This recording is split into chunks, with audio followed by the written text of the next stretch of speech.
So here we go. We're breaking the world record for the world's fastest chili bin. And if you watch the short I put out, we've got the go-kart frame, the chili bin from Norsk, and an EX300 motor, or a 300 Ninja motor. So we've got all the boys around, a couple crucial ones like Otis, he's a gun welder and he's going to be very crucial in this project, and my brother, who's pretty handy on the tools. We were trying to make this as small as possible, but after talking to Guinness World Records, we didn't have to. So we've got the same idea, but we're worried about trying to find where we can fit the motor. But now that we've got no rules or no guidelines as to how big it is, we can extend the chassis that we've got to allow for the Ninja motor. So what we've done here is we've notched out the pipes. So we can put this pipe in here, and then the idea is to have the axle a bit further back and kind of make some sort of webbing structure in here to make sure it's all nice and strong. To give you a bit of a visualization, this is going to be back here somewhere. Miles. So a little bit further back. But yeah, I just thought of something. We have it the right way around. The cog is on the wrong side for the motor. Can we switch that? Not on the motor. No, but this we can put on the other side. Yeah, we can flip the axle. But then we get the height thing again. No, we can change the axle. The sprockets just T-weight onto the axle. We can put it on the other end. Oh, fucking nice. Alright. Crisis averted. There we go. We're making this up as we go. Well, we like it. I don't like it. I don't like it at all. So now that we have no real size that we have to play to in order to break the world record, we kind of just let our creativity blossom and just went hell for leather and just trying to make this thing as cool as possible. So we extended the chassis by about 600mm, and that way we can get the chili bin on and the motor on the back, which made it super easy to work with. So you notice we're doing a fair bit of pipe work on this thing, and I have to do a big shout out to the team at Machinery House. They've given us this bender here, the Bramley bender, for all of the tube bending you're going to see throughout this whole video. So big thanks to you boys for jumping on board, and yeah, now we're going to use it and show how it's done. Let's casterise over here quickly. While Otis bends that, what we're trying to achieve here is rather than follow these all the way through to the back axle, we're going to make some sort of spider webby pattern, because it always looks better when you've got a nice bit of geometry going on. So that's the idea. We're just trying to make it look pretty basically, and he's brought a new Bramley out and it's bloody beautiful. And triangles are strong. And triangles are strong. Yeah, I was going to say that. I have always admired the pipe work and the tube front end, trophy trucks, all that sort of stuff, roll cages, and now we got to do it for ourselves, and I was stoked. It was trial and error. We didn't really know what we were doing with the bend radiuses and how to get it perfect with the notcher and everything like that, but after trying it a couple of times, we got there, and we were happy as Larry. Learned something along the way. Chuffed. So this is basically where we are. We've got the chili bin chassis and the frame all set out, the axle's kind of in the right place. This is where the motor will sit to get in line with the current sprocket. We might change the axle to get the motor more central because the weight might be an issue, but we're thinking this is where it'll sit and the tank will go over there. But yeah, the rest is just a bit of a guessing game. If I look defeated here, it's because I am. I had absolutely no idea where we were going with this thing, and it was a mess. But we started the next day with a clear head, and we were on. You might have seen that we had the axle from the old go-kart that was mounted on there. That was going to be too much of a headache, just trying to make it work with the motor and the sprockets. So we've done away with that. We're just going to make a loop, and we're going to buy a new axle with the wheels and the brake calipers and the sprocket on it, and we'll connect that up. And you probably remember the frame that we made for the chili bin. I hated it. It didn't work. We had box section trying to connect to round, and it just didn't work in my brain, so it's not going to work in real life. So we're going to make up a few more contraptions, but I got my boy here, Otis, who's a qualified welder, unlike myself, and he's going to weld this up so I'm nice and safe when I'm going down the track. So we'll keep it going nice and quickly and keep watching.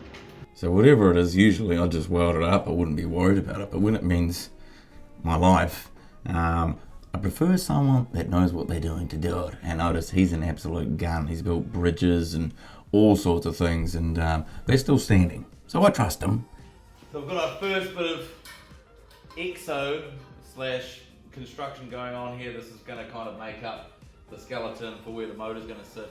And we've done our first hoop here. And we got the measurements slightly wrong, so only you guys are going to know when you see this going down the strip that we had to put a little bend in here to get this a little bit closer so it fits.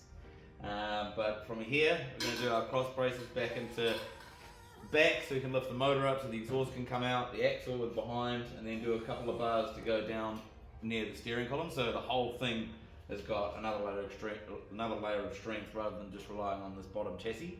So we're not going to have as much suspension as we wanted in the Flex, but at least I'm not going to die.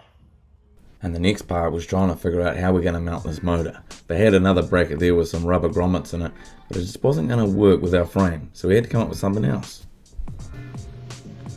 In position, so it wants to sit. Something like that, right? So the distance from there to there is what you want.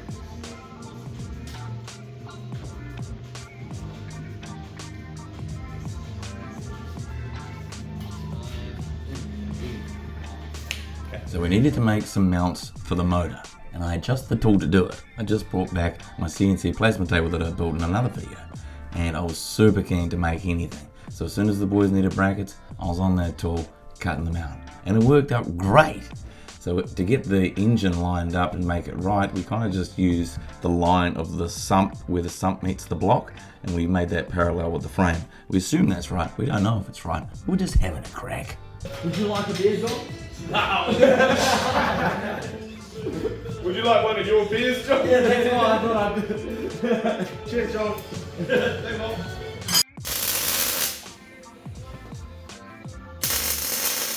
So while Otis welds up this, because he's a gun welder, just thought I'd explain where we're at. So we've got the motor mounted, we've got the hoop there, so everything's sort of aligned now and everything's good.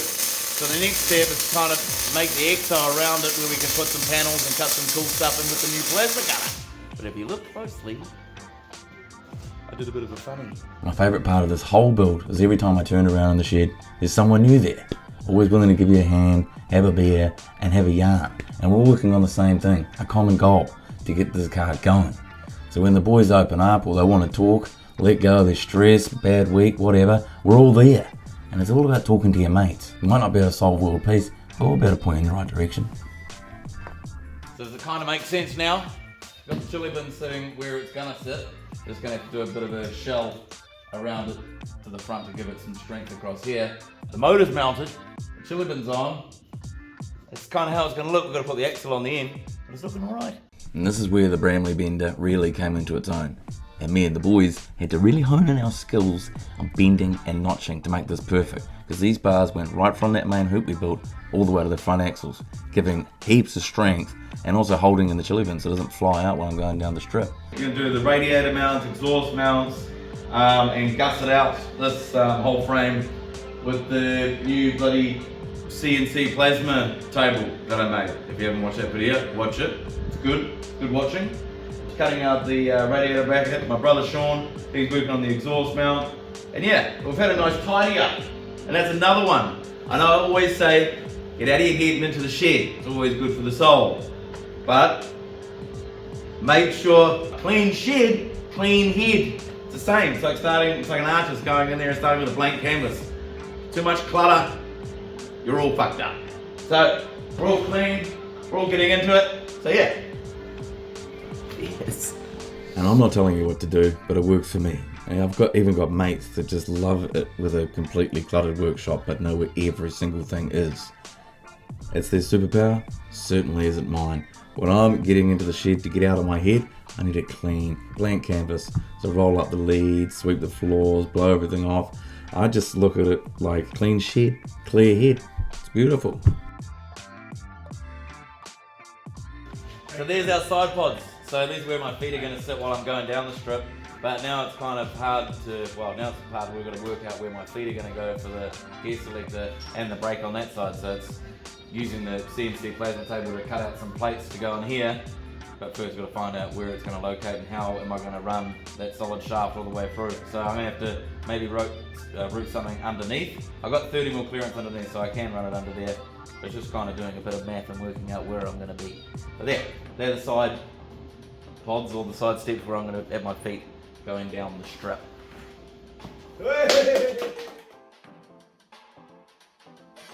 So it's the start of a new day. and we've made some pretty big progress yesterday. So I'll show you what we did. We've done the foot panels here with a bit of engraving in them, or a bit of cutting out. Get out of your head on the right side and into the shed. We've done our spider web gussets. They are not structural whatsoever. They are all just a bit for show, but I like it because I got my new toy and I'm just using it for everything. And we've had to jig up our steering, basically reinstate it to how it was when it was a cart, because when we had them all flipped over the other side, it pulled us more forward, but all the geometry was wrong. So we had massive toe out, we didn't have enough adjustability, the steering just position, all the rods were just, it just didn't work whatsoever. So now we've got it back, and it actually works with the frame we've got so far. So the next step for me is to make a plate that goes across from both of the center pivots of the steering rack, and make a plate, another plate that goes across, and where we can put that rose joint in so the steering wheel, or the drive of the steering column can come up. So I've got to make some sort of contraption for that. But if that made no sense, just keep watching and hopefully it will after that. So here's the somewhat of an idea. So there used to be a part that used to come right out here for the steering rack or steering column on the old Arrow cart. I've had to chop this back because we want to get the steering as far forward as possible. Obviously we want to be basically all chili bin, nothing else. So, and they had these little bits, this was the steering column, this had a pinion on it that went into a rose joint, and then these tie rod arms go into the center there, and that's what creates the pivot. I can't use this because it's too short, it wouldn't even go past the top of the chili bin. I have to make up my own and make up a new plate. So what I've done is made this piece of pipe here, which is going to go somewhere here, and then we're going to make a plate to come up and bend that'll capture the bottom of that rose joint, or the bottom of this. But because I can't use this, I have to make another one. So follow me. I've drawn this up on Fusion 360, so hopefully that matches the same tube as what we're using on the frame. I'm going to use that as a bit of a steering column, and these two are going to be the locators on the pipe that capture the tie rod ends. So hopefully this works. Let's see how it goes on the cutter. If you haven't watched my build series on the CNC plasma cutter, you need to watch it. This tool has been invaluable for this project, and it cost me next to nothing. The closest equivalent on the market I think was ArcDroid, and that was about $5 grand. This cost me 900 bucks to make, and it's the best tool I have in the shop, hands down. Anything I draw in Fusion 360, I can make it happen. It's insane. You gotta have a crack. And this is what I meant. So we've got this crossbar in here that we've made up a slight bracket here, obviously made it too long just so we can get the geometry right. So I'm going to cut that off and weld it up. Our new steering column, basically, another bracket that comes up here. This is going to be braced, so all you people out there don't stress about it. So we're going to make some gussets for all of here, and then come down to this bar, and then basically that's the steering column done. But I think that's all I need to get across. I've made these tie rods as flat as possible because apparently that's the best geometry I can have. Well, that's the way to achieve the best geometry because it's a factory, the Arrow cart, so I want to get as close to how they had it as possible. But as far as I'm concerned, I reckon that's a bloody win. So now I've got to weld it up, make my brace plates, and we're off to the races. And that's it. I've just got to weld this up, all the strengthening plates and the gussets and then the tie rod ends, and we are ready to rock and roll. That is pretty strong, trust me. I'll be the one going down the track and I'm not worried about it whatsoever. So we've got the radiator mounted, the side plates done, all the pipe work done to the main hoop, engine mounted. Now we just need to do the small niggly stuff, like get the rear axle mounted and aligned, get the handlebars on, throttle, brake, clutch, gear shifter, and get this engine wired up, and we're off to the races. So if you're liking this, watch the next episode because you might see this thing get a lick of paint. Cheers team, catch ya.